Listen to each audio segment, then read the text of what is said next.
This I say, he which soweth sparingly shall reap also sparingly, and he which soweth bountifully shall reap also bountifully. Every man according as he purposeth in his heart, so let him give, not grudgingly or of necessity, for God loveth a cheerful giver. The liberal soul shall be made fat, and he that watereth shall be watered also himself. Giving can be done through Patreon, PayPal, or Cash App. All links are in the description. As stated over the years, if you do give, let it be in accordance with the scriptures. Love you. Let's get it.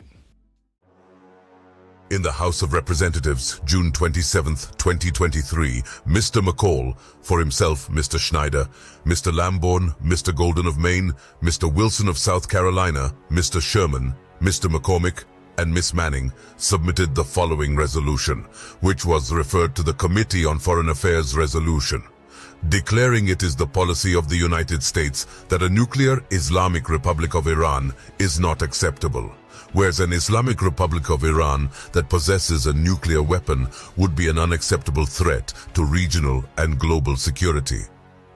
Whereas Iran continues to enrich and stockpile uranium far in excess of the limits set under United Nations Security Council, Resolution 2231, 2015, whereas the International Atomic Energy Agency, IAEA, confirmed in May 2023 that Iran continues to enrich uranium to 60% purity, whereas the United States ambassador to the Vienna office of the United Nations and to the IAEA, Laura Holgate, affirmed Iran's production of uranium enriched up to 60% has no credible peaceful purpose.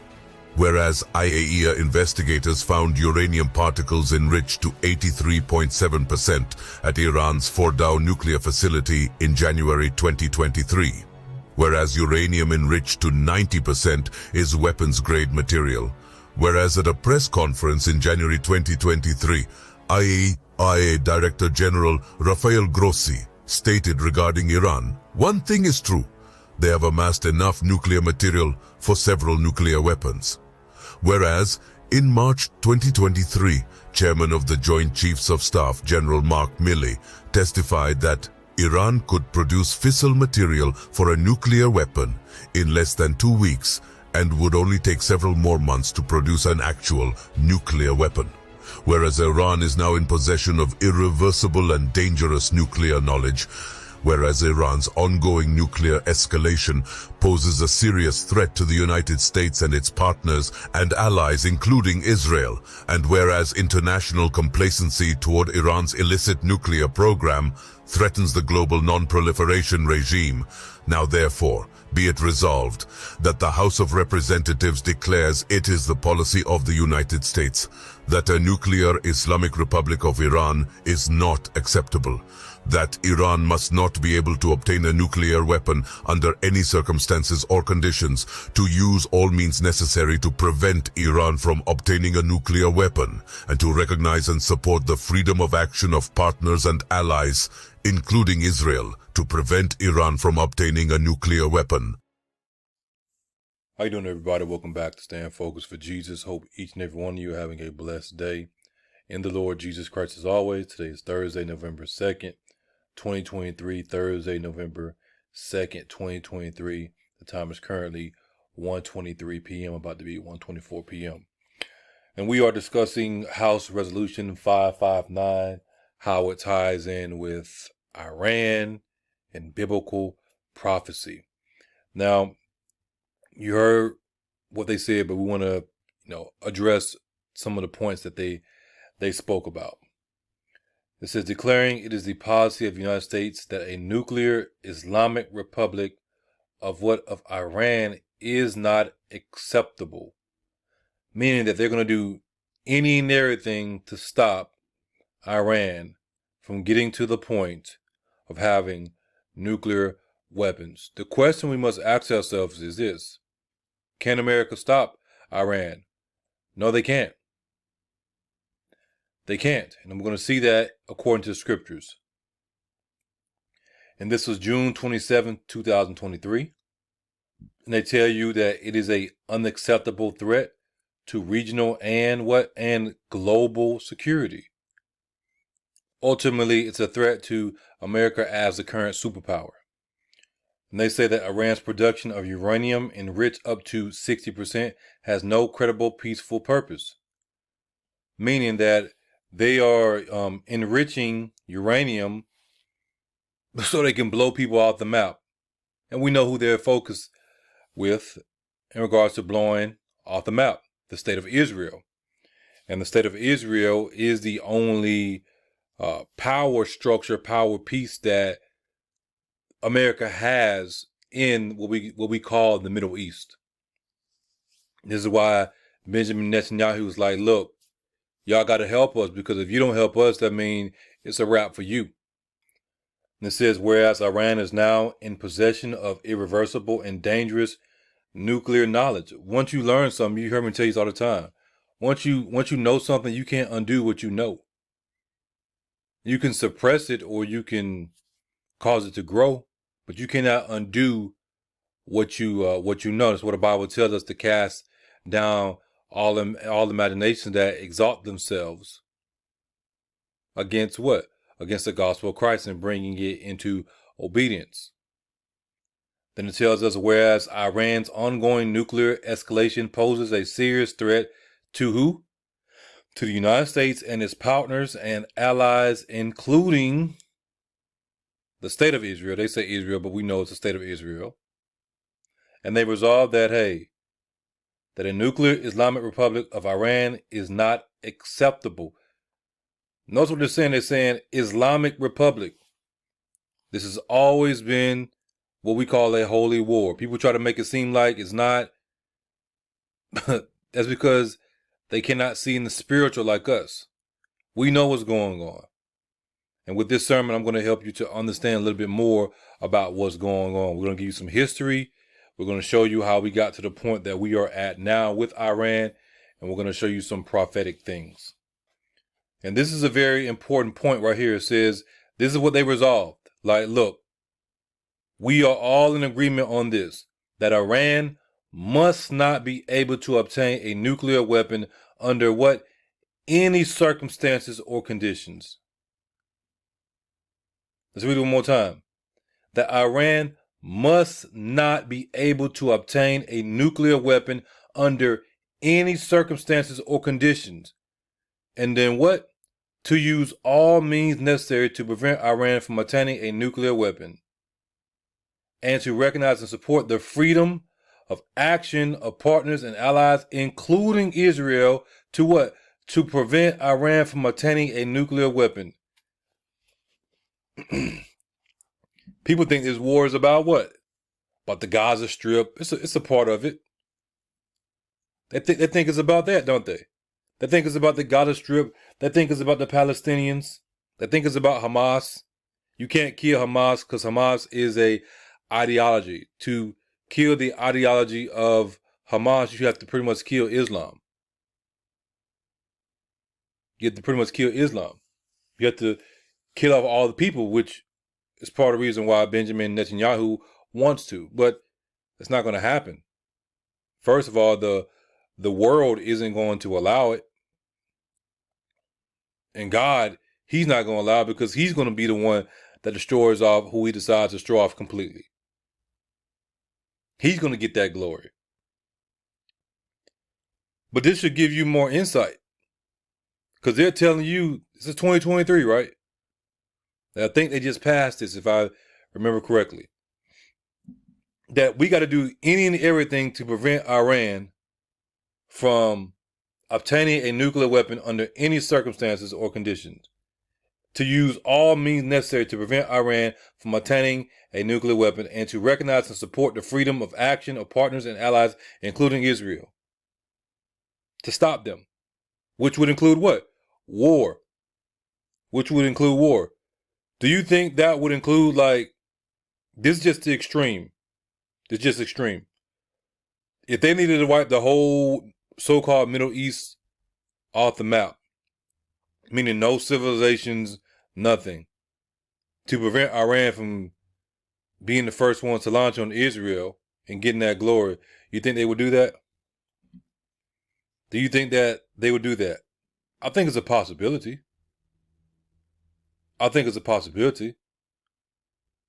But no doubt, we see what this war is really about. Everything that's going on, and everybody pretty much now knows the connection between Hamas and Israel and the United States. You're going to do your research on that. But they use that, as they always do, as an excuse to pretty much go to war with Iran. And we're going to find some very interesting things out about the leaders of Iran currently. What is the religion of Iran? Sunni and Shia are the two largest branches of Islam, with the overwhelming majority of Iranians practicing Shia Islam. About 90% of Iranians practice Shiism, the official religion of Iran. By contrast, most Arab states in the Middle East are predominantly Sunni. This is why they don't get along. Most of the Arab states, they are predominantly Sunni. I equate that with secular Islam, secular Islamic beliefs. Pretty much almost like a democracy setup where anybody can be a leader of the Islamic world. In comparison to the Shiite belief, where they say, look, you can only be a leader if you come from a specific bloodline. Now remember, we're talking about Iran, right? The context, the core of this sermon is speaking about Iran. And the Iranians, Hezbollah, all these different groups that we're dealing with today, what do they believe? They believe in the Shiite branch of Islam. Keep that in mind. And we go over here, it says it holds, talking about Shiite Islam or Shia Islam, it holds that the Islamic prophet Muhammad designated Abi Talib as his successor, and the Imam, which is the spiritual and political leader, after him, most notably at the event of Ghadir Qum, however you say it, but was prevented from succeeding Muhammad as a leader of the Muslims as a result of the choice made by some of Muhammad's other companions at Saqifa. So they were like, they're saying that Muhammad chose Ali to be his successor, and there were other people said, nah, we're not going with him, and that's where you have the split. Because Ali was his family. The other ones are like, we ain't family, that ain't really fair, he shouldn't be a leader. We ain't really got to explain that, but, just to keep it generic and, keep the points going so you can see what's going on. This view primarily contrasts with that of Sunni Islam, whose adherents believe that Muhammad did not appoint a successor before his death, and consider Abu Bakr, who was appointed caliph by a group of senior Muslims at the Saqifa, to be the first rightful caliph after Muhammad. Pretty much what we were just saying. And this is the split. They believe it's through the bloodline. Shia, they believe it is through the bloodline that you have these leaders. We go on here, it says Shia Islam is based on a hadith report concerning Muhammad's pronouncement at Ghadir Qum. Shia Muslims believe that Ali, Muhammad's cousin and son-in-law, should have been the designated successor to Muhammad as Islam's spiritual and political leader. This belief later developed into the concept of imama, the idea that certain descendants of Muhammad, this is why we have been covering this stuff, certain descendants of Muhammad, how you say that, are rightful rulers or imams, whom Shia Muslims believe possess special spiritual and political authority over the Muslim community. Now, you have the Crown Prince of Saudi Arabia. He's more what we call progressive, because he falls into the Sunni. He falls more into the Sunni side with his actions and his fruit. Right? And this, again, this is what majority of the Muslim world they believe the Sunni side, meaning no, it's not through the descendants of Muhammad. It's through this other line where pretty much anybody could be a ruler in the Islamic world. And they're like, no, it's through the bloodline, because Muhammad, he said he chose Ali. Pretty straightforward, right? But we're more so focused on who? On the Shiite side, which deals with the descendants of Muhammad. I'm not saying that other Arab leaders, they are not descendants of Muhammad. What I'm saying is that they're sticking to this. Like, look, this is what it is, and we're going to stand by it. Then it says Shia Islam is the second largest branch of Islam, followed by 10 to 15% of all Muslims. Although there are many Shia subsects, 12 Shiism is by far the largest and most influential, comprising about 85% of all Shia Muslims. Others include Ismailis and Zaydis. 12, interesting, 12 are almost like 12 tribes, right? And then we pick up right here. It says, for the adherents of Shia Islam, this conviction is implicit in the Quran and the history of Islam. Shia Muslim scholars emphasize that the notion of authority is linked to the family of the Abrahamic prophets, as the Quranic verses 333 and 34 show. Indeed, Allah chose Adam, Noah, the family of Abraham, and the family of Imran above all people of their time. They are descendants of one another, and Allah is all-hearing, all-knowing. So according to the Quran, that would mean, the Quran says this, that would mean what? That all the Sunni, they are out of pocket. They're out of pocket, they're out of line, they're not even following what they say they believe, which is the Quran. Because the Quran says this, then hey, why aren't they following the Quran? And remember, the Sunni branch is the largest one. The Shiite is the second largest. So most Muslims, they don't even really adhere to the Quran. And this is again why you have this split between the Arab nations. Now you enter in the Antichrist, who's going to be able to bring them together according to their beliefs. And this is why they're saying, hey, it's a bloodline, it's a bloodline, it's a bloodline, it's a bloodline. There's nothing wrong with that, because we teach the same thing. It's a bloodline first and foremost. Then you have everybody else grafted in who wants to partake in regards to, our scriptural standpoint. Now we jump over here and it tells us that 12. The term 12 refers to its adherents' belief in the 12 divinely ordained leaders known as the 12 Imams, and their belief that the last Imam, Imam al-Mahdi, lives in occultation and will reappear as the promised Mahdi. Then we jump down here. It says there are approximately 150 million to 200 million 12ers in the world today, making the majority of the total populations of where? Iran, Iraq, Bahrain, and Azerbaijan. 12ers represent half of the Muslim population in where? Lebanon. And a sizable minority in India, Pakistan, Afghanistan, Saudi Arabia, Bangladesh, Kuwait, Oman, UAE, Qatar, Nigeria, Chad, and Tanzania. Iran is the only country where 12er schism is what? The state religion. Remember who we dealing with now. We're dealing with who? Iran predominantly. And they're like, look, this is what we believe. It's through the bloodline.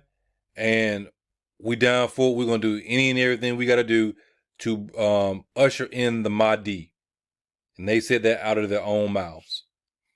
Their Mahdi is our Antichrist. Now, to understand all this, we have to go back in history. We got to go back in history. We go to Genesis 10. It says, now these are the generations of the sons of Noah, Shem, Ham, and Japheth. And unto them were sons born after the flood. The sons of Japheth, Gomer, Magog, and Madai, and Javan, and Tubal, and Meshach, and Tiras. We want to focus on Madai. We pretty much know about Magog. We want to focus on Madai. We want to focus on Madai, right? Now we go over here. It tells you Medes, Media, Madai. It means middle land, a people descended from the son of Japheth and who inhabited the territory of Media. Land inhabited by the descendants of Japheth located northwest of Persia proper, south and southwest of the Caspian Sea, east of Armenia and Assyria, and west and northwest of the great salt desert of Aram. It tells you a country in Central Asia. You can argue about if it's a part of Central Asia or not. I mean, that's you. It is what we know as Asia today. Now we go over and look at this map. Purple is descendants of Shem. The orange is descendants of Ham. And the green is descendants of Japheth. This is where they originally settled at after the flood. So you got all the descendants of Japheth. This is where they originally settled at. Keep that in mind. They originally settled there. You have to understand that. Because we know that Shemites, they ended all up in here in Ireland, Scotland, and Great Britain. We know that. But originally, this was what? This was Japheth's lineage land. This is all his family land right here. Just like you have Canaan, we know that as what? The land of Israel. Originally it was called what? The land of Canaan. Is it called that today? No, it's not. At one point in time it's called what? The land of the Philistines, or Philistine. Now it's called what? The land of Israel. Now we know about the territory that God gave to our people ultimately, but you have to understand this. A land could be something originally, and then other people come in and take it over and say, okay, this is our land. Pretty basic history, right? Now notice something. You got the descendants of Shem, they all throughout here. You got right here is what we call Yemen. This is Yemen land today. You see them in the map. You got the Houthis. They have officially entered the war. We begin in the Middle East, where Iran-backed Houthi rebels in Yemen issued a video statement on Tuesday claiming ballistic missiles and armed drone attacks against Israel. Houthi military spokesperson Brigadier Yahya Saree said it was the third such operation since the October 7th Hamas attack, and that they plan to carry out more strikes until the Israeli aggression stops. Right here in Yemen, they're shooting rockets. They've been shooting rockets and sending drones over here, or trying to get to the land of Israel.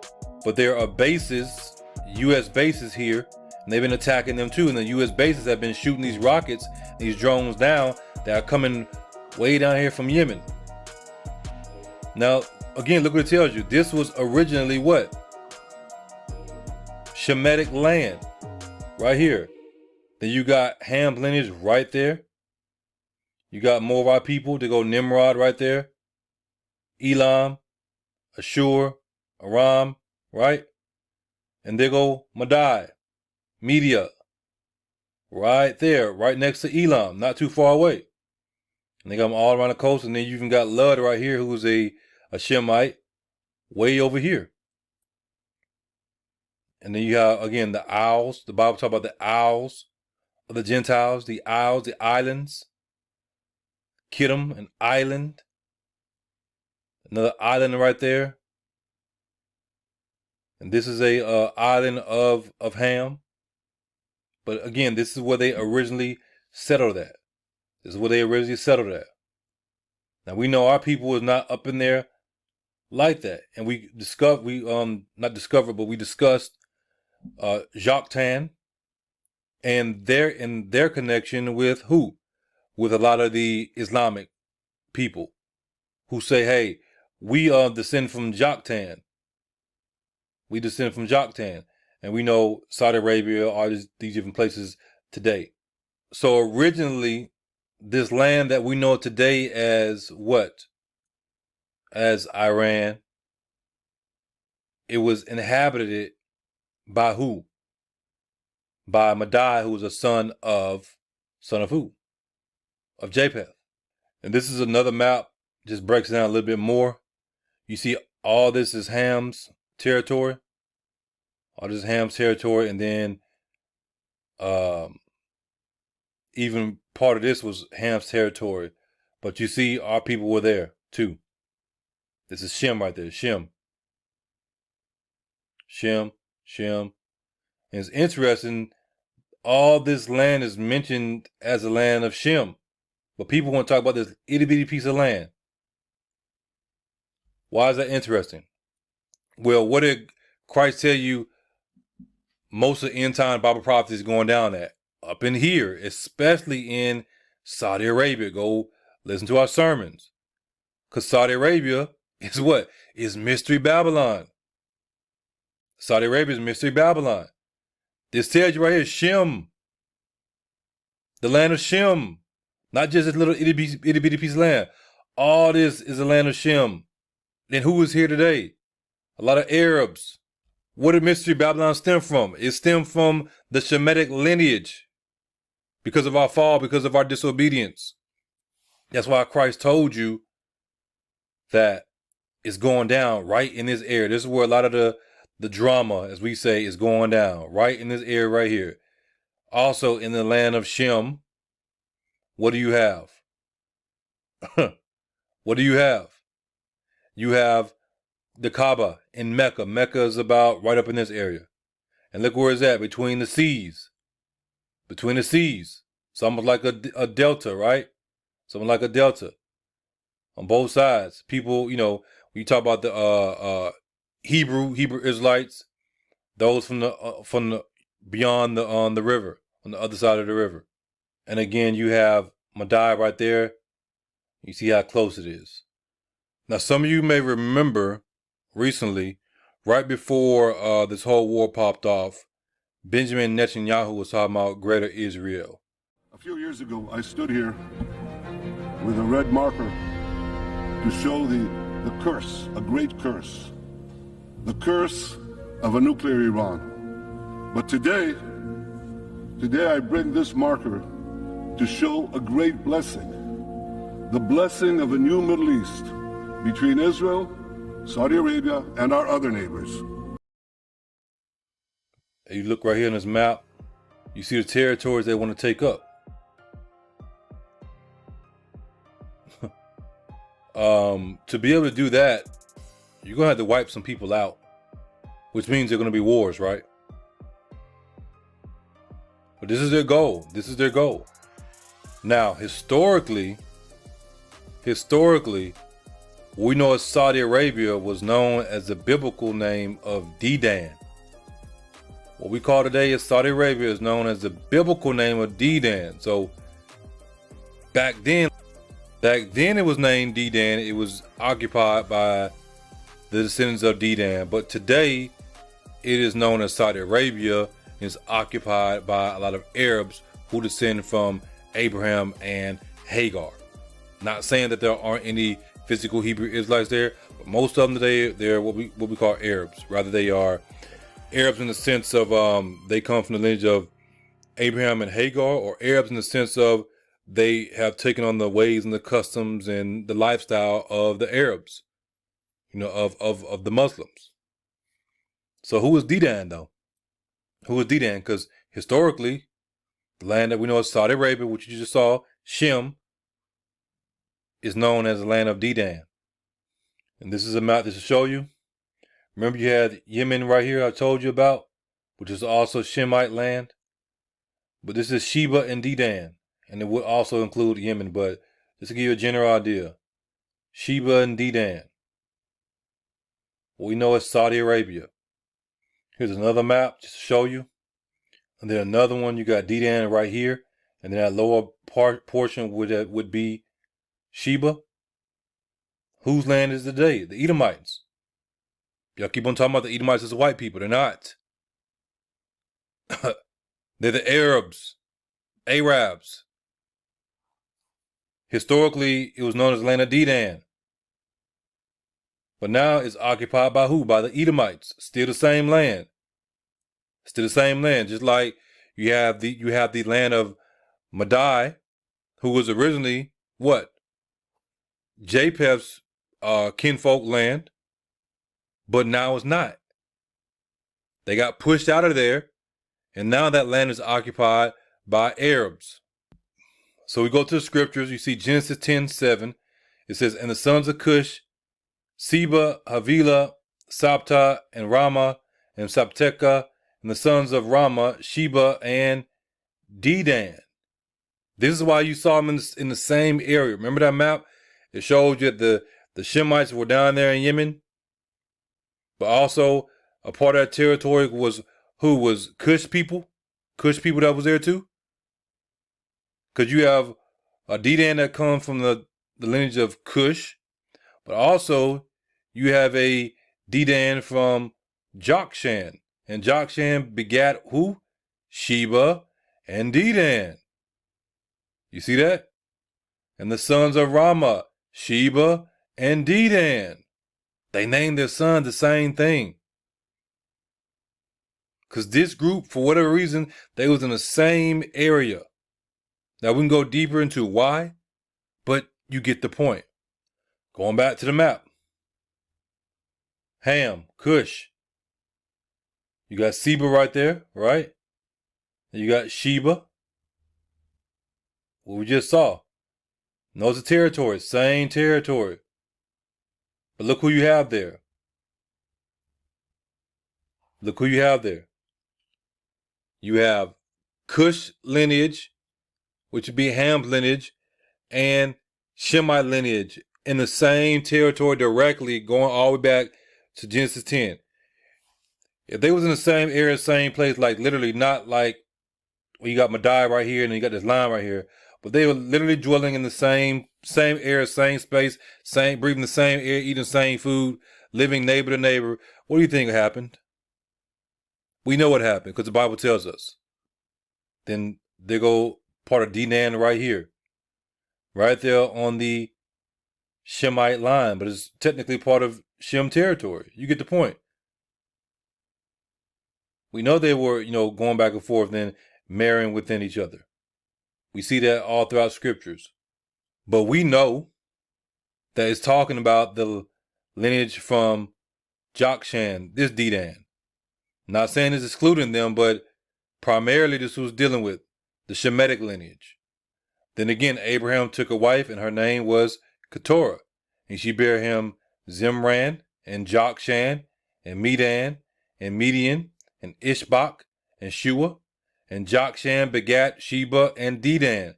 And the sons of Dedan were Ashurim, and Letushim, and Luimim.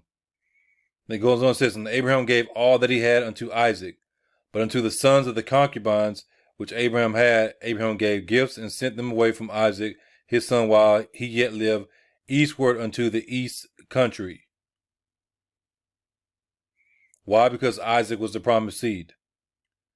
And we look at Jokshan, it says snare, and Arabian patriarch. This is who you have here today.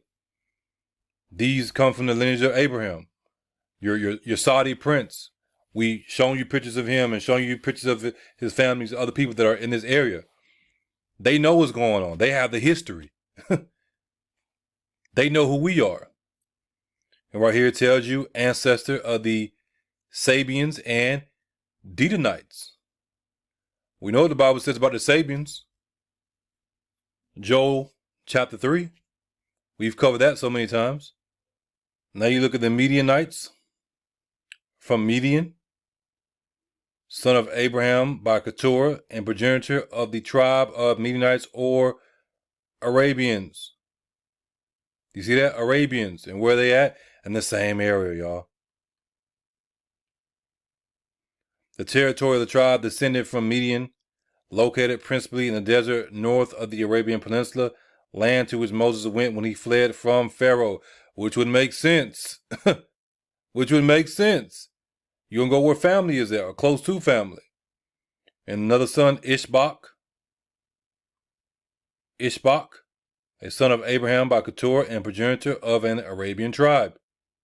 And another one, this is Shua, a son of Abraham and Keturah and of an Arabian tribe sprung from him. Here's a map just to show you a little bit better. It says Moses moves to Midian. See right there, where is it at? We know it's Saudi Arabia. That same area where everything going down at. Same area. Get another map right there. You got Edom right there. Arabs, Saudi Arabia. Arabia, the older name for the country of Arabia, the country of the Arabs. One of the native people of Arabia and surrounding regions. Indigenous name of the people, perhaps literally an inhabitant of the desert. Will come from the Hebrew, which is desert. Araba, desert. Here we have another map. It shows you the Lydian Empire with the blue, which is over here.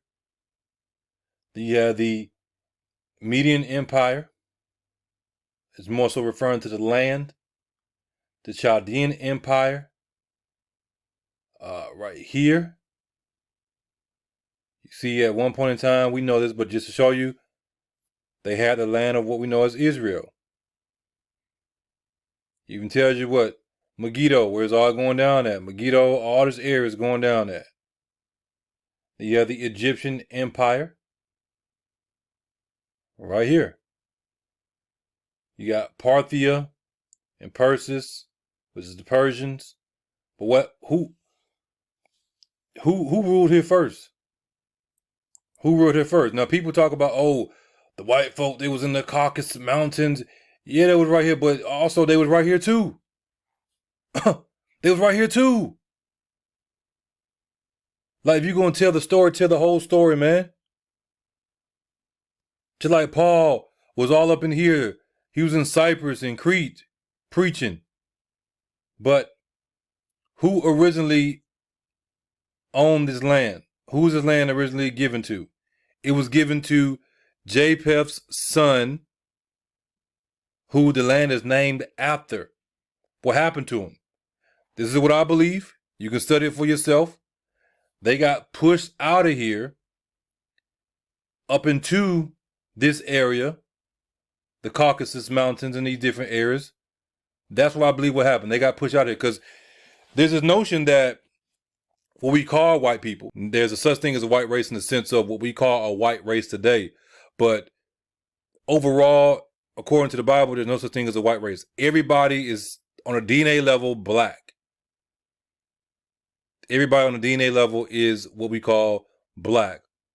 Why? Because you have Adam and Eve, who we know were black. They're black, and everybody descends from them. Everybody descends from them. Now, you can make an argument about what happened or whatever. I'm not getting into all that. Not in this sermon. But a white person is technically a black person also. White is a descriptive term. I keep on telling y'all that, and most of you know about now. White is a descriptive term. If you take my children and you put them over there in these different places, well, I should say where the darker colored people are, they will consider my children white. Not in the sense of their features, but their skin color. Because they would say your children are lighter white in comparison to the darker people of that area. Now, me more so, I would fit in because I'm more darker than my children. I'm darker than my wife. White historically was used as a descriptive term. It wasn't used as a race. Y'all got to understand that. You got to understand the past, you got to understand the present, and you have to understand the future. Once you bring all three of them together, you're like, oh, okay. And you're able to rightly divide the word of truth. That's why I want to give you the history about this land first and foremost. This was a Gentile land at first. And then they got pushed up out of there up into this area to the north, the Caucasus or Caucasus Mountains, however you want to say it. And, the land of Gog and Magog. But they were fighting amongst each other. They always have fought amongst each other. There's this notion that what we call today the white race has been big in numbers in regard to population. That's not true. They've always been the minority. They've never really had an empire. We talking about like world empire, where we're like the Egyptians and stuff like that. Until now. Until now. I'm going to show you some very, very interesting things. So today, this land is still, I mean, it's not known as that today, but over time, it's the land of Media, the Medes. Because of the name just wasn't changed as much as, like, let's say the land of Canaan was changed so many different times. This one wasn't changed as much. So the land historically is Japheth's son's land. But they got pushed up out of there, going up into the Caucasus Mountains. The name obviously stayed the same. And then you have the Persians and stuff like that. You see the area too. Like, we just looked at this area, right? Taking over all of this. And that's where the confusion comes in at. That's where the confusion comes in. Because when these empires are brought up, the Medes Empire and the Persian Empire, because people, when you look at it, most of the time they're going to say Medes and Persian Empire, Medes and Persian Empire. You can go look it up. They get confused. Because, like, well, hold on now. The Medes land is come from Japheth lineage. They kept the name, y'all. They kept the name, but it was Arabs and a lot of black folks that just took over and they built these great empires in this time period. Here's another map. It says the ancient Near East in 540 BC. This is 540 years before Christ. You have what? The Persian Empire. Took over all that, all up in Asia. You see that? This was their capital. Persia. What does it say? Media. See, they took over all that and they pushed them. They pushed the Gentiles out of there. And I believe not only did they push them out of there, but it was easier to push them out of there because the Gentiles were fighting amongst themselves. The Gentiles have always fought amongst themselves. I'm talking about like fighting. The Bible tells you that. American history tells you that. You see that? So like I told you, they got pushed up out of here, up into what we call the Caucasus Mountains. And then they say, oh, the white people, they come from the Caucasus Mountain, but they ain't telling you the whole story. They weren't just originally there, they was up in here too. And when they got pushed out of there, of course, where they gonna go? They're not gonna go over here. Why would they go over here? They're not gonna go over here. I mean, some of them did, but you get my point. Most of them, they went up here with the rest of the people. That's what we do. We go with our own people. The Bible tells you that. He said in the last days that people will start returning to their own lands, their own peoples, their own nations. Just like with our people. We ran up in here, we ran back and forth, all up here we running and going, because we were familiar with these places, we had people here. Then we had these big empires coming about, and you have these Arabs and everything. They're like, look, we ain't gonna go over there no more because they taking us as slaves. And you have to, this is an important point too. The original Arabs, from what I've been able to find, the original Arabs are people who called themselves Arabs, come from the lineage of Ham. Yes. From the sources I've been able to find, the original Arabs, they come from the lineage of Ham. They come from the lineage of Ham. And then you have the other Arabs coming in because it has to do with mixing things that aren't supposed to be mixed. That's why there's a lot of confusion with the Egyptian gods. And guess who was there also in Egypt? We were. This is why you see a lot of similarities. So this is what Satan does.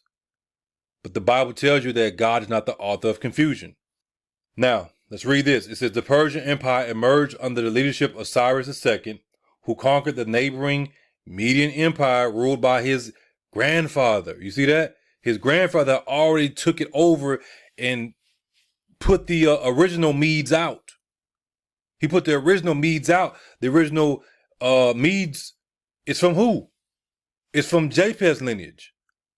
But the name stayed the same for whatever reason. I can't tell you why they kept the name, why they didn't change it. But it was ruled by his grandfather. And again, the Persian Empire emerged under the leadership of Cyrus II. Why is that important? Well, we know who the Persians are. We know what the Persians look like. We know about Esther. This is why we want to get the whole story, so there's no confusion. And we covered this empire. This is a Islamic Muslim empire. And then you had some of them after that. Matter of fact, I think I got my notes right here. Let me see. Yeah, after the Achaemenid Empire, you had the Parthian and the Sassanid Empire after that. Just to show you that right there. So it goes on to say they first expanded under the leadership of Cyrus the Great, who utilized a strategy of religious and cultural toleration to maintain order.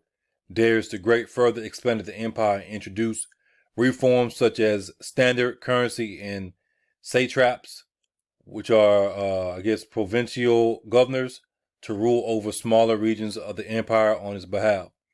The increased wealth and power of the empire allowed Darius to construct a brand new city capital called Persepolis. The Persian leaders required cooperation and imposed a 20% tax on all agriculture and manufacturing. You see where all this stuff is coming from? You see what's going on today? As I always told you, if you want to understand the fruit of something, you go back to the past, because the past is going to tell you about the seed. The seed is going to tell you what the future is going to be. Everything's going on now is based on something in the past. They also taxed religious institutions which, despite their wealth, had previously not been taxed. The Persians themselves paid no taxes. The Persians divided their empire into 20 provinces that were managed by governors. In addition, they provided land to feudal lords in exchange for loyalty and guarantees of soldiers for the Persian army. There's nothing new under the sun, y'all. Nothing new under the sun. You can see the same thing going on today. Now look what God says in Romans 10:19. But I say, did not Israel know? First Moses saith, I will provoke you to jealousy by them that are no people, and by a foolish nation I will anger you. We went over this before. This is talking about the Gentile nations. This is talking about the Gentile nations. But he says what? We're going to break this down. By them that are no people. Keep that in mind. And what does he mean by a foolish nation? Because he's saying, okay, they're not a nation, but they're a nation. You have to rightly divide. They are foolish because they are a people that are collectively together, but they are a nation in regards to their cohesiveness. They're always fighting amongst each other, freelance. They didn't really care. They didn't really care about these different things, these empires, until later on when God drew them into all this, as he said he would. He says, what? I will provoke you to jealousy by them that are no people, by them that are no ethnos. And what's in regards to Gentiles, nation, heathen, people. Pretty much he's repeating himself, which is why he says foolish nation. I'm going to provoke you to jealousy by the Gentiles. They give you some of the different uses. A tribe, nation, people group. In the Old Testament, foreign nations not worshiping the true God, pagans, Gentiles. Paul uses the term for Gentile Christians. This is where we get the term, what's your ethnicity? You see that? What's your ethnicity? A race, a tribe, especially a foreign non-Jewish one, usually by implication pagan, Gentile, heathen, nation, people. I'm going to provoke you to jealousy with the Gentiles, with the non-Jews. The ones who keep on always fighting amongst themselves. I'm going to provoke you to jealousy with the people that have no culture. A culture comes when you have a society and you have cohesiveness amongst a large, what we call empire. That didn't come for the Gentiles until later in what we call America. I'm going to show you some more interesting things to tie all this together. And this is the root of it right here. It tells you, be wont, as his custom was, as his manner was. To be accustomed, use, wont. That which is wont, usage, custom. Now at the feast, the governor was wont to release unto the people a prisoner whom they would. So this is the custom. You see, I'm going to provoke your jealousy with the people that have no ethnos, and not really a nation. They have no customs. So the Bible tells you that the Gentiles, they were a law unto themselves. They lived how they wanted to, and they fought amongst each other. And just to give you some more evidence, ethnic, what's your ethnicity? Look how it's used. Pagan, heathen. We don't go by that. We go by tribe, nation. You see what I'm saying? Now, of course, we know how this applies today, but you get my point, hopefully. Of or for a nation, national, by some writers, adopted to the genius or customs of a people, peculiar to a people. What were their customs? They didn't have no customs. They did what the hell they wanted to do, just like they're doing today.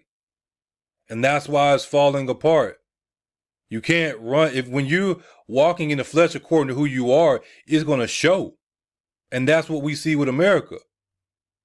We see the customs of America is do whatever the hell you want to do. I mean, you think about the whole Constitution is based off of that. Hey, you can believe what you want to believe. We don't give a damn. Just make sure you give us our money. And then they get the money, and then you're like, what the hell y'all doing? Even what we call so-called white folks today are looking at they white folks that are in power like, man, what are y'all doing? Y'all sending all this money to us while we struggling? It's always been like that with the Gentiles, collectively. Band of people living together, nation, people, tribe, caste. See that? People are one's own kind. But okay, what was their customs? What was their customs? This is how God grouped them. He grouped them like according to this way, because they didn't have no customs. They went here and went there like, okay, I'm done with y'all. I'm going over here. I'm gonna do this. I'm gonna do that. I'm gonna follow this. I'm gonna follow that. Then it tells you earlier in English, as a noun, a heathen, pagan, one who is not a Christian or Jew. And it says in modern noun use, member of an ethnic group, and that's from 1945. This is an interesting article that I found. We're not gonna read it. Opinion: there is no white culture.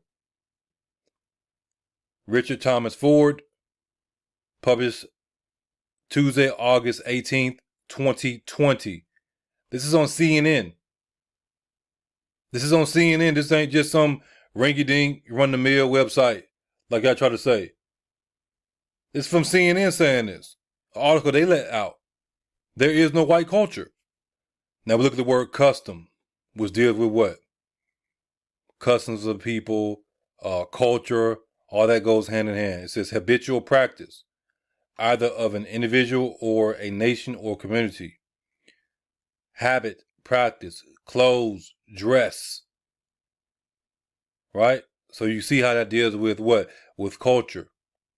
Tradition, familiarity. The natural customs of the Gentiles is to do whatever you want to do. This is why you have today what is governing the world, jus gentium, international law. Jus gentium, J-U-S gentium. Let's type in gentium and see what it tells us. Gentile. Jus gentium is what? International law, which is what? Law of the Gentiles. What is the law of the Gentile? What are the customs of the Gentiles? For when the Gentiles, which have not the law, the Old Testament law that was given by God, that govern every aspect of your life, do by nature the things contained in the law, these having not law are a law unto themselves. So there's certain things that was given to us that's written in man's heart regardless. It's in man's heart regardless. Everybody knows you don't. Nobody has to tell you not to steal. You know it's wrong to steal once you get to a certain age. You know it's wrong. It's still written in you. But in regards to the Old Testament law and how civilizations and societies and culture and these different things were established, that was given to us and also other people. But it was not given to the Gentiles, because the Gentiles at the beginning, way back then, they did not want to be a part of it. They wanted to be over there where they was at. We're going to do our thing. That's why God said, blessed be the Lord God of Shem. He more so addresses all of them. But who's he address? He addresses Shem's lineage and Ham's lineage. He said curse. He said curse specifically. Dealing with Ham, right? Why didn't he say that about Japheth's lineage?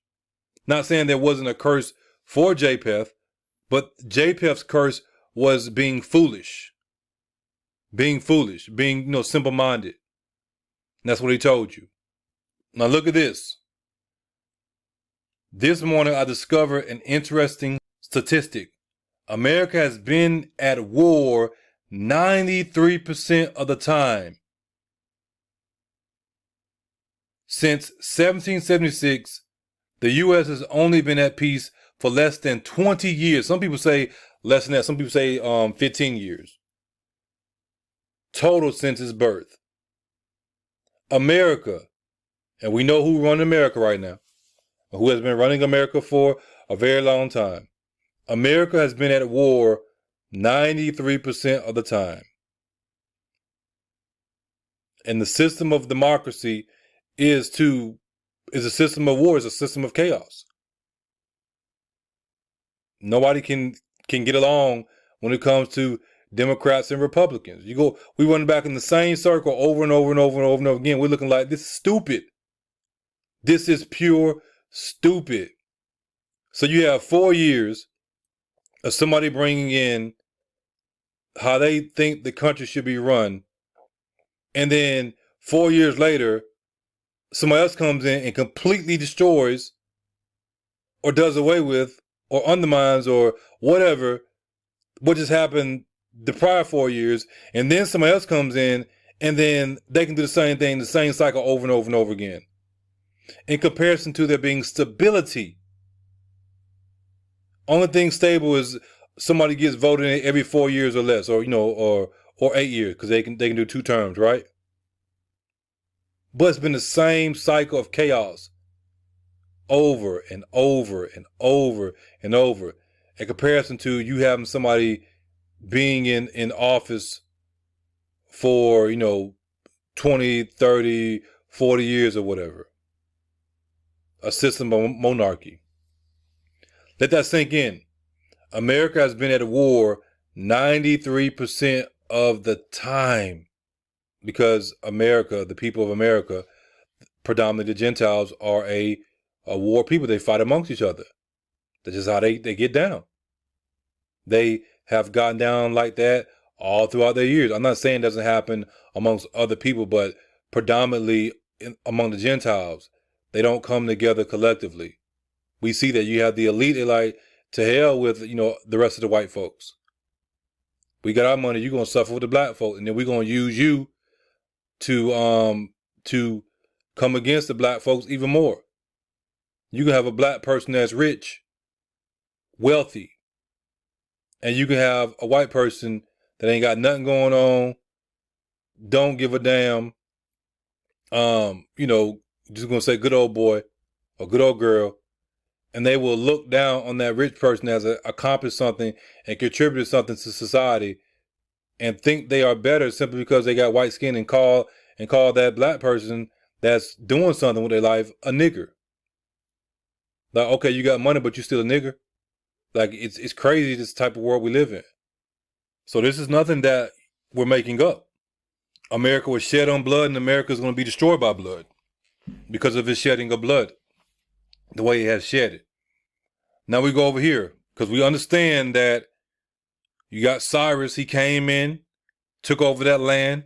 They got pushed out, meaning Japheth's lineage got pushed out up into the Caucasus Mountains and those different areas. In comes Cyrus. And who is Cyrus? Cyrus the Great, right? He's mentioned in the Bible. Cyrus is the grandson of the king. I ain't going to say his name because I'm going to butcher it, but you see it right there. And Queen Esther. This is also who we know as Xerxes. The grandson of King Xerxes and Queen Esther. We know who Queen Esther is. We know who Xerxes is, right? Cambyses, Cyrus' father, dies when he is 12 years old. Now going back to this map, remember all that territory that was up in here? All that territory? You got the Elamites down here. This is part of what we know as Iran. In the south, you had the Elamites. In the northern part of what we know as Iran, you had Japheth's son, Madai. Again, in the south part of Iran, you had the Elamites. In the northern part, you had Madai from Japheth's lineage. Same area. You just saw the map, right? Same area. One in the south, one in the north. Elam in the south, Madai in the north. This is why people get confused. This is why they get confused. They're like, oh, hold on. That's why you can have it being named the land of Madai, the Midianites, right? And then you have Cyrus the Great, who you just saw, and we covered that before. We can go look into it. His grandmother is Queen Esther.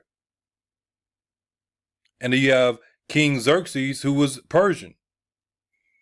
In the same area, they took all of it over. They took all of it over and pushed them out up into this area, up into these areas and everything. And now they're predominantly concentrated over here.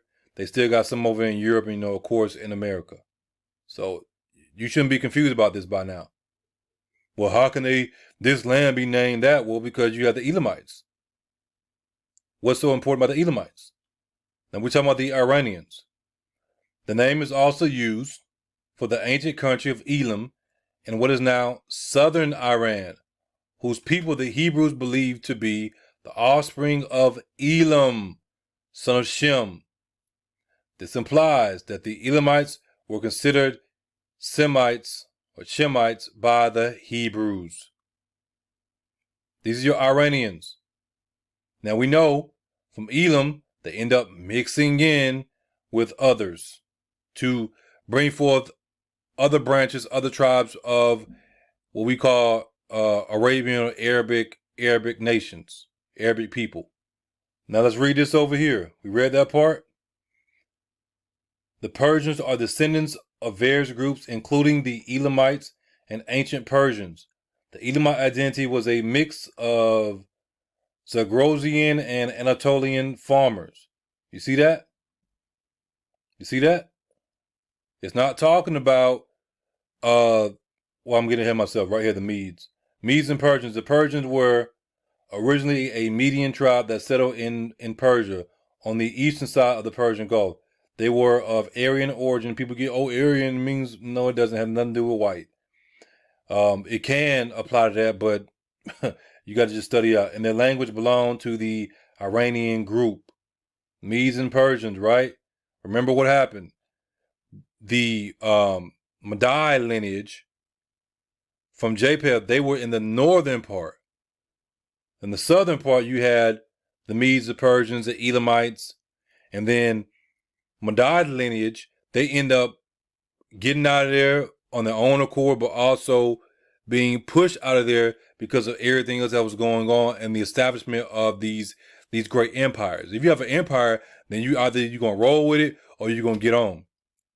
And overall, throughout history, Japheth lineage has never rocked with the great empires. They've always, as we say, moved to their own beat. They've always done their own thing. Then right here it says, it's well known that modern Iranians are considered descendants of ancient Persia rather than a specific biblical lineage, because they mixed in. They mixed. And right here we're looking at Elam. It says a province of Persia. in which stood the capital city Susa, perhaps in ancient writers.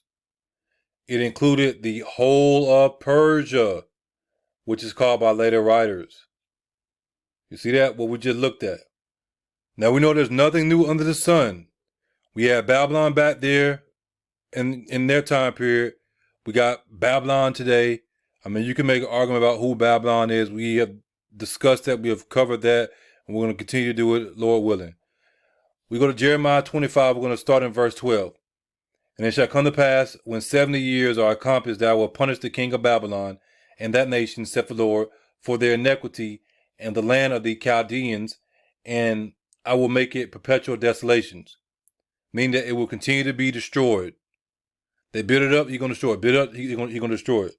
And I will bring upon that land all my words which I have pronounced against it, even all that is written in this book, which Jeremiah have prophesied against all the nations. And we know ancient Babylon is what we know today as what? As Iraq. Iraq has been at war. I mean, we ain't got to go there. He said he's going to do what? He's going to make it perpetual desolations. For many nations and great kings shall serve themselves of them also, and I will recompense them according to their deeds and according to the works of their own hands. For thus saith the Lord God of Israel unto me, take the wine cup of this fury at my hand, and cause all the nations to whom I send thee to drink it. And they shall drink and be moved and be mad because of the sword that I will send among them. Then took I the cup at the Lord's hands, and made all the nations to drink unto whom the Lord had sent me. To wit, Jerusalem and the cities of Judah and the kings thereof and the princes thereof, to make them a desolation and astonishment and hissing and a curse, as it is this day. Who did he first and foremost deal with? His own people. Judgment starts in the house of God first. Pharaoh, king of Egypt, and his servants and his princes and all his people, and all the mingled people and all the Arabs, and all the kings of the land of Uz, and all the kings of the land of the Philistines, and Ashkelon, and Azah, and Ekron, and the remnant of Ashdod, in the same area, right? But at this particular point in time, they was over it. Philistines were over it, right? Edom and Moab and the children of Ammon, and all the kings of Tyrus, and all the kings of Zidon, and the kings of the isles which are beyond the sea, the Gentiles, Dedan and Tema and Buz, and all that are in the utmost corners, and all the kings of Arabia, and all the kings of the mingled people that dwell in the desert, Arabs again, and all the kings of Zimri, and all the kings of Elam, and all the kings of the Medes, and all the kings of the north, far and near, one with another, and all the kingdoms of the world, which are upon the face of the earth, and the king of Shishak shall drink after them. You can see how this is talking prophetically in the sense of what's happening right now. He getting everybody. He getting everybody. They all going to drink. They all going to drink of the wine of the wrath of his fury, which is why we have his vengeance coming, the day of the Lord, the time of Jacob's trouble. It's called the time of Jacob's trouble because he's first and foremost dealing with Israel. Going back to verse 25, he says, and all the kings of Zimri, and all the kings of Elam, and all the kings of the Medes. You notice how he groups together Elamites with the Medes. Why? Because in the south, you had Elam, and then in the north, who'd you have? Kings of the Medes. This is talking about from Japheth lineage, but also the Medes that end up taking over. Because we know who is in the land today, and we know historically what happened. And we know this is not only a prophecy talking about Babylon during that time period, but Babylon in the future, during our time period. Now jumping over to Jeremiah 51, picking up in verse 7, Babylon had been a golden cup in the Lord's hand, that made all the earth drunken. The nations have drunken of her wine, therefore the nations are mad. Babylon is suddenly fallen and destroyed. Howl for her, take balm for her pain, if so be she may be healed. Now, again, we know this is talking about Babylon during the time period of when our people went to captivity. But it's also talking about Mystery Babylon. Jeremiah 51 is a very popular scripture people use where it speaks about Mystery Babylon. And we've covered this, and we're going to continue to cover it, as the Lord wills. We would have healed Babylon, but she is not healed. Forsake her, and let us go everyone into his own country. For her judgment reacheth unto heaven, and is lifted up even to the skies. This is the same thing where he said, when you see the abomination of desolation, get out of there. Get out of there, flee out of there, go as fast as you can. The Lord hath brought forth our righteousness. Come and let us declare in Zion the work of the Lord our God. Make bright the arrows, gather the shields. The Lord hath raised up the spirit of the kings of the Medes. Now remember, yes, you can apply this to what was going on back then, but we know for a fact this applies to what's going on right now. The Medes, the king of the Medes, what land is that today? That's Iran. Who's in the land? The Arabs. Arabs, that's who we're talking about today. That's why I wanted to take you through the history. Yes, originally the land was the land of Madai from Japheth, but they got pushed out of there once that empire started to grow. You saw the maps. In the north, you had Japheth's son Madai. In the south, you had Elam, which is Shemitic, right? Then came in the Persians, the Medes and the Persians and everything. We're talking about the Medes, the modern day Medes. We should say the modern day Medes. Just like you have the modern day European, but you have the ancient Europeans who we know who they are. Europe is named after the Phoenician princess, Europa. Europe is named after a black princess from the lineage of Ham. Again, you had the ancient Europeans. You could say you have the Middle Europeans and you have the modern Europeans, who today we say is white people. You had the ancient Arabs. You had the Middle Day Arabs. Now you got the modern day Arabs. You have the ancient Israelites. You have the Middle Day Israelites. Now you got the modern Israelites. And that would be the people who are claiming to be the people, but we know they're not. So you have to break all of this down, y'all, so you can understand who is who and what is what. Again, with that understanding, you can see when it's talking about him raising up the spirit of the kings of the Medes, which is modern day Iran, for his devices against Babylon to destroy it, because it is the vengeance of the Lord, the vengeance of his temple. He's going to use the Iranians, these Arabs that are in the land today, to come against Babylon during that time period, Mystery Babylon, Saudi Arabia. So when we're talking about stopping Iran from getting a nuclear weapon, the Bible's telling you, you can't. You can't. You're not. They're going to fulfill his will. Make bright the arrows. Today's modern day arrows are what? Are missiles. You shoot a arrow. You pull it back. You get your target and you let it go. Why do you think missiles are shaped like arrows? All right, so we're going to get Isaiah 13, and then we're going to close it out. Isaiah 13. The burden of Babylon, which Isaiah the son of Amoz did see. Lift ye up a banner upon the high mountain. Exalt the voice unto them, shake the hand, that they may go into the gates of the nobles.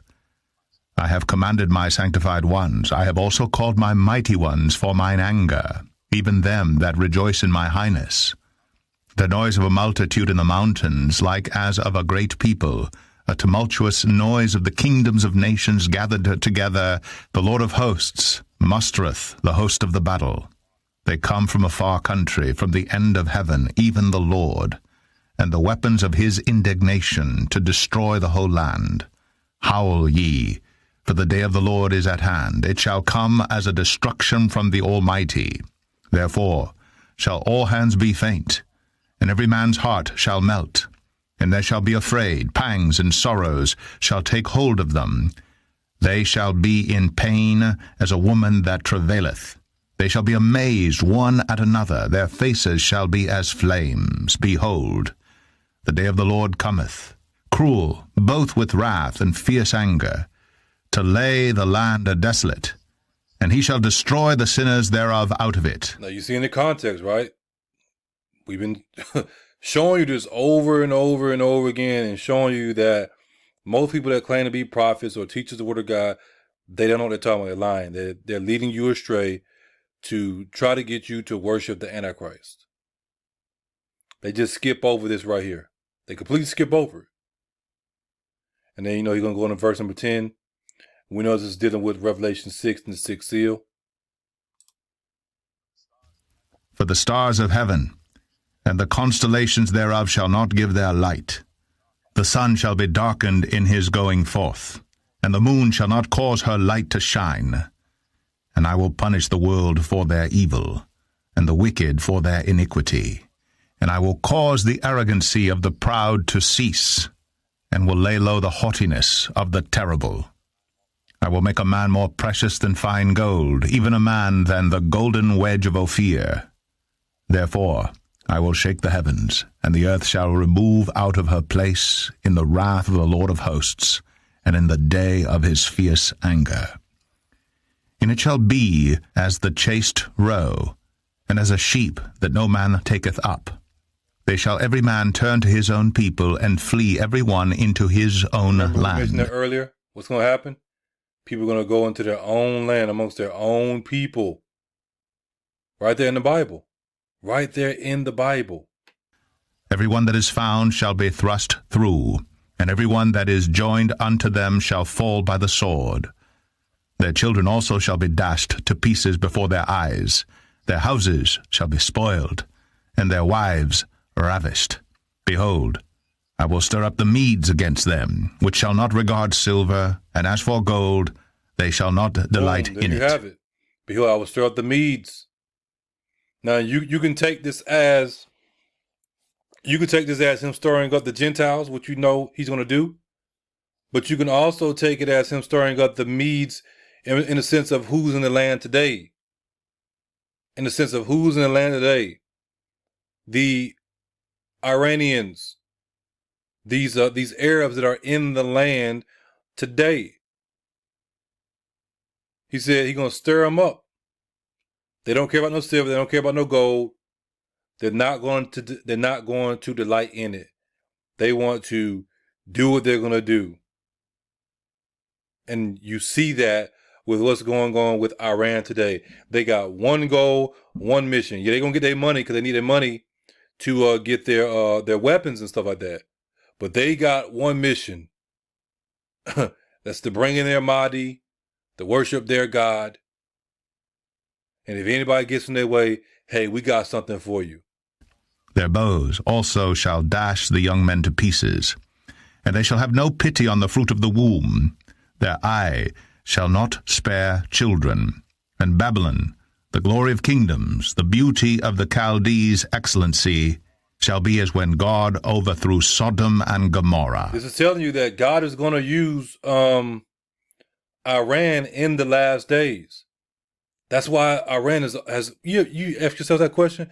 Why is Iran always in the forefront of something? If it ain't something dealing with Israel, something dealing with Iran. Because of the beliefs of Iran. They are Shiite. Hey, we descend from Muhammad. You gotta look at this with spiritual eyes, y'all, and spiritual ears. You gotta hear with spiritual ears. They know all this. America, all them, they know it. That's why Iran don't get along with Saudi Arabia and some of these other nations. Because these other nations, these other Arab nations, they're predominantly Sunni. So they got beef right there anyway. And America's like, look, we can use them because the Sunni system is more, to me, is more like a democracy. Hey, we know you can get voted in and anybody can, be the leader or whatever. But Iran is like, no. It has to be through the bloodline. They have to be a direct descendant of Muhammad. And that's an issue for America. That's also an issue for the rest of these Arab nations that don't rock with the Shiite belief like that, who are Sunni. And that's why they're trying to pit each other up, against one another. But Iran, they don't care. As it said, their bows also shall dash the young men to pieces, and they shall have no pity on the fruit of the womb. Their eyes shall not spare children. It shall never be inhabited, neither shall it be dwelt in from generation to generation, neither shall the Arabian pitch tent there, neither shall the shepherds make their fold there. Neither shall what? The Arabian. He's telling you, what we call Saudi Arabia. The Arabs will not pitch tent there. And where? In Mystery Babylon. Neither shall the shepherds, neither shall the Israelites make their fold there. Because we saw that was where our people was at. But wild beasts of the desert shall lie there, and their houses shall be full of doleful creatures, and owls shall dwell there, and satyrs shall dance there. Same thing it tells us in the book of Revelation in regards to Mystery Babylon. And the wild beasts of the islands shall cry in their desolate houses, and dragons in their pleasant palaces, and her time is near to come, and her days shall not be prolonged. Now let me give you the last scripture, because it just came back to me, and then I'll let you go. We got Isaiah 34, verse 6. The sword of the Lord is filled with blood, is made fat with fatness, and with the blood of lambs and goats, with the fat of the kidneys of rams. For the Lord hath a sacrifice in Basra, and a great slaughter in the land of Idumea, in the land of the Edomites, or what? The Arabs, because we know that Edom mixed his seed, he mingled his seed with Ishmael, modern day Arabs. So the Lord, and going back in the great slaughter in the land of the Arabs. Isaiah 63, verse 1. Who is this that cometh from Edom? Who is this that cometh from the land of the Arabs? With dyed garments from Basra. This that is glorious in his apparel, traveling in the greatness of his strength. I that speak in righteousness, mighty to save. And we looked at this map plenty of times, but this is the ancient land of Basra. It also was, parts of Saudi Arabia. But today it includes Saudi Arabia and parts of Jordan, and you also see Jordan in the forefront too. And in our other videos we showed you that, but collectively it's all going down this area right here. It's all going down. That's why it's heating up over here. It's going to continue to heat up. So hopefully that answers your questions about what's going on. Is America going to be able to stop Iran ultimately from getting a nuclear weapon? No. Whoever occupies that land, rather is now or later, they're going to have nuclear weapons, and they're going to predominantly shoot those weapons over here into, Saudi Arabia during this time period, when it's really going down. People are getting ahead of themselves. I'm not saying that ain't nothing going to go down right now with everything that's going on. What I'm saying is we have to rightly divide the word of truth. We know war is coming. Christ told you that wars and rumors of wars, but he told you not to be troubled. We know eventually he's going to have World War III. We know eventually all hell going to break loose. We know eventually America is going to collapse, because you have to have the collapse of America to bring in a new world order. That's the goal. That's the plan. It's going to happen. It's written. It is what it is. Now's the time to see what side you're going to be on. That middle ground stuff, those days are over with. Ain't no more middle ground. You can't play both sides. Those days are over with. They've been over with for a while, but they're really over with now. Choose this day. He didn't say choose this year. He said choose this day who you're going to serve. With that being said, God bless each and every one of you in Jesus Christ's name. As always, stay focused for Jesus. And as you know, the truth is not debated, it's declared. And this is even more evidence to show you where Mystery Babylon is. We out.